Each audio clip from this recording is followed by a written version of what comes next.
আবারও বিজেপিতে ভাঙন, বিজেপি ছেড়ে তৃণমূল কংগ্রেসে যোগদান। তৃণমূল কংগ্রেস কার্যালয়ে মঙ্গলবার দুপুর 2:45 নাগাদ কোচবিহার জেলা তৃণমূল কংগ্রেস কার্যালয়ে নাটাবাড়ি 2 নম্বর গ্রাম পঞ্চায়েতের পঞ্চায়েত সদস্য ভক্তরাম দাস যোগদান করলেন তৃণমূল কংগ্রেসে। তার হাতে তৃণমূল কংগ্রেসের দলীয় পতাকা তুলে দিলেন কোচবিহার জেলা তৃণমূল কংগ্রেসের সভাপতি অভিজিৎ দেবভৌমিক। শুনবো তিনি সাংবাদিক বৈঠক করে কি জানিয়েছেন, পাশাপাশি পঞ্চায়েত সদস্য ভক্তরাম দাস যোগদান করার পর কি জানালেন। বিভিন্ন বুথ থেকে নিয়ে যায়, যেমন আমার যে গ্রুপটা আছে সেই গ্রুপটাকে কিভাবে বসানো যায়, ঠিক আছে? তাহলে আমি এই দলটা কিভাবে করব? আমরা বিরোধী দল করি, আমরা সবাই সংঘবদ্ধ হবে একসাথে দলটা করার ইচ্ছা ছিল। সেখানে এই গ্রুপবাজি আজকে, তাহলে আমি দলটা কিভাবে করি? এমনি আমরা যারা আমাদেরকে ভোট দিয়ে জিতাইছে তাদেরকে আমরা কোনো কিছু দিতে পারতেছি না। আমাদের তো লোকসভায় জিতাইছে, বিধানসভায় আমাদের নাটাবাড়ি বিধানসভায় মেয়ের গোস্বামী 22,000 প্লাস বেশি ভোটে জিতছে, 22,000-এর উপরে।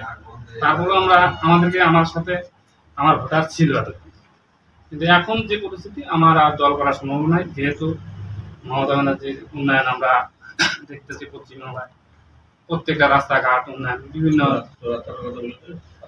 আমার যে বুধে আমার একটা এমন একটা মানে প্রত্যন্ত এলাকা যে আমি বুধে থাকি, সেখানে বর্ষা আসলে মানে সাইকেল নিয়ে যাওয়া যায় না, হাইটা যাওয়া যায় না।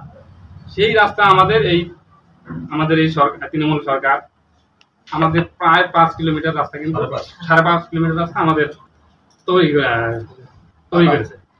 তারপরেও আমরা কিন্তু বিজেপিটা বিজেপিতেই ছিলাম। এখন এই গ্রুপবাজির জন্য আমরা আর বিজেপিটা করবো না। এই মমতা ব্যানার্জির উন্নয়নে আমরা সামিল হবো। হ্যাঁ, আমাদের নাটাবাড়ি বিধানসভার বিধায়ক মিহির গোস্বামী, উনি তো কোনো কাজ করে না ওখানে, নাটাবাড়ি তো আমাদের সাথে যোগাযোগ করে না। কোনো যে কাজ সেটা উনি মাসের মাস উনি বেতন তুলছে পয়সা থেকে, এটাই ওনার কাজ। আর কলকাতা যাবে, এটাই ওনার কাজ।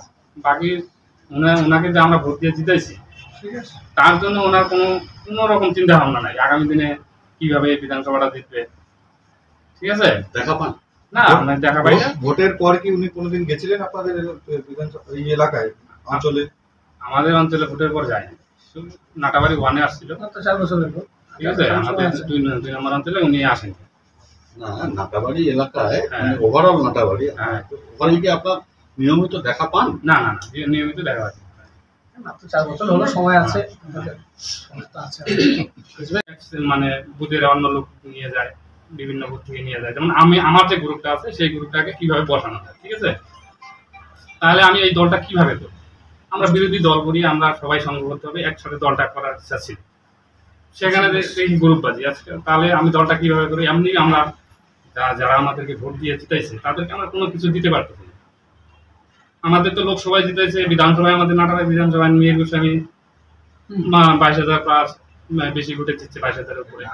তারপরেও আমাদেরকে আমার সাথে আমার ভোটার ছিল এতক্ষণ, কিন্তু এখন যে পরিস্থিতি আমার আর দল করা সম্ভব নয়, যেহেতু মমতা ব্যানার্জির উন্নয়ন আমরা দেখতেছি পশ্চিমবাংলায় প্রত্যেকটা রাস্তাঘাট উন্নয়ন বিভিন্ন।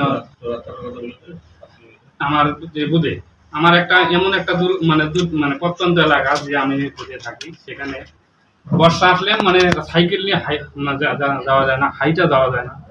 সেই রাস্তা আমাদের এই সরকার, তৃণমূল সরকার আমাদের প্রায় 5 কিলোমিটার রাস্তা, কিন্তু 5.5 কিলোমিটার রাস্তা আমাদের তৈরি করেছে। তারপরেও আমরা কিন্তু বিজেপিটা বিজেপিতেই ছিলাম। এখন এই গ্রুপবাজির জন্য আমরা আর বিজেপিটা করবো না। এই মমতা ব্যানার্জির উন্নয়নে আমরা সামিল হবো। দলীয় বিধায়ক কি জেতানোর জন্য? হ্যাঁ, আমাদের নাটাবাড়ি বিধানসভার বিধায়ক মিহির গোস্বামী, উনি তো কোনো কাজ করে না ওখানে, নাটাবাড়ি তো আমাদের সাথে যোগাযোগ করে না।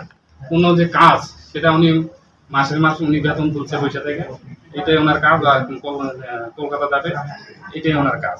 বাকি ওনাকে যে আমরা ভোট দিয়ে জিতাইছি, তার জন্য ওনার কোনো রকম চিন্তা ভাবনা নাই আগামী দিনে কিভাবে বিধানসভাটা জিতবে, ঠিক আছে? দেখা পান না, দেখা পাই না। ভোটের পর কি উনি কোনোদিন গেছিলেন আপনাদের এই এলাকায়, অঞ্চলে? আমাদের অঞ্চলে ভোটের পর যায়নি, নাটাবাড়ি 1-এ আসছিল 4 বছরের পর, ঠিক আছে? আমাদের 2 নম্বর অঞ্চলে উনি আসেন না। নাটাবাড়ি এলাকায় ওভারঅল নাটাবাড়ি, ওখানে কি আপনার নিয়মিত দেখা পান? না, নিয়মিত দেখা পাচ্ছি মাত্র 4 বছর হলো, সময় আছে। 21শে জুলাইকে সামনে রেখে আমরা মনে করুন যে অলরেডি নেমে গেছি। প্রত্যেকটা বিধানসভা ক্ষেত্র ধরে, ব্লক ধরে এবং অঞ্চল ধরে কিন্তু প্রস্তুতি সভাগুলো হচ্ছে। সেই প্রস্তুতি সভাগুলোতে প্রচুর মানুষের ভিড় হচ্ছে, পার্টি কর্মীদের স্বতঃস্ফূর্ত একটা সাড়া আছে এবং কুচবিহার থেকে গত জুলাইয়ে যে লোক গিয়েছিল তার থেকে অনেক বেশি লোক যাবে 21শে জুলাইয়ের প্রোগ্রামে। কাজে রেকর্ড ভেঙে যাবে, সর্বকালের রেকর্ড ভেঙে যাবে, এত লোক 21শে জুলাই কলকাতা থেকে। আমরা ট্রেন চাইছি ভাড়া, যদি আমরা স্পেশাল ট্রেন পাই তাহলে আরও সুবিধা হবে। গত বছর স্পেশাল ট্রেনের টাকা জমা দিয়েছিলেন আমাদের সাধারণ সম্পাদক সাংসদ শ্রী অভিষেক বন্দ্যোপাধ্যায়, তারপরে তাদেরকে ডেকে টাকা রিটার্ন করে দেওয়া হয়েছে। রেল ডিপার্টমেন্ট এটা করেছে যে আমাদের মিটিংয়ের লোক কমানো, তাতে হয়নি, হাজার হাজার মানুষ বাস ভাড়া করে নিয়েছে। কাজেই যে কোনো মূল্যে 21শে জুলাইতে এখান থেকে প্রচুর লোক যান, এটাই একটা সারা পড়ে যাচ্ছে। এবার কত বাস ভাড়া করছে? বা এক্সাক্ট ফিগার এই মুহূর্তেই বলা যাবে না, আমরা আরো দিন কাছে এলে বলতে পারবো। প্রচুর বাসের ডিমান্ড আছে এবং আমরা পরিবহন মন্ত্রীর সাথেও যোগাযোগ করেছি আমাদেরকে যাতে রিজনেবল রেটে বা যেতে পারি সেই ব্যবস্থা করার জন্য। টার্গেট